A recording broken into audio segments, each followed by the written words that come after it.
दाद्या, हाच तो जो मला आवडतो. पप्पांना नको सांगू हं? नाही, पप्पांना सांगायच्या लायकीचा पण नाहीये ह्यो. दाद्या, तर हे केव्हापासून चालू आहे तुमचं? 3, 4, 5, 7 वर्षापासून आमचं रिलेशन आहे. 7 वर्षात तुला काही जाणवलं नाही का ग? म्हणजे कसं आहे, म्हणजे काय आवडलं तुला याच्यात? स्वभाव लय चांगला आहे दादा त्याचा. जरा काळा नाही वाटत का रे तुला?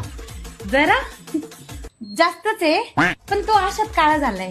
हा, म्हणजे ऍक्च्युली तुम्ही जर माझ्या कलर विषयी जर बोलत असाल तर तसा मी गोरा आहे, पण मी माझ्या कामामुळे जरा काळा पडलोय बघा. तोंड काळं होईन अशी कामं का करतो भाऊ तू?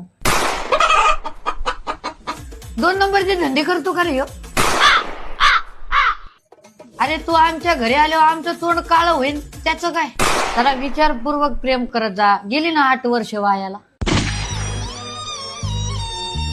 अरे एक तर आपल्या गल्लीत लोड शेडिंगचा प्रॉब्लेम आहे. आपल्या गल्लीत ह्यो आल्यावर किती प्रॉब्लेम येईन घरच्यांना. एकटीच आल्यावर दिसशील तू, ह्यो दिसणारच नाही. ए एवढा काळा कसा रे तू?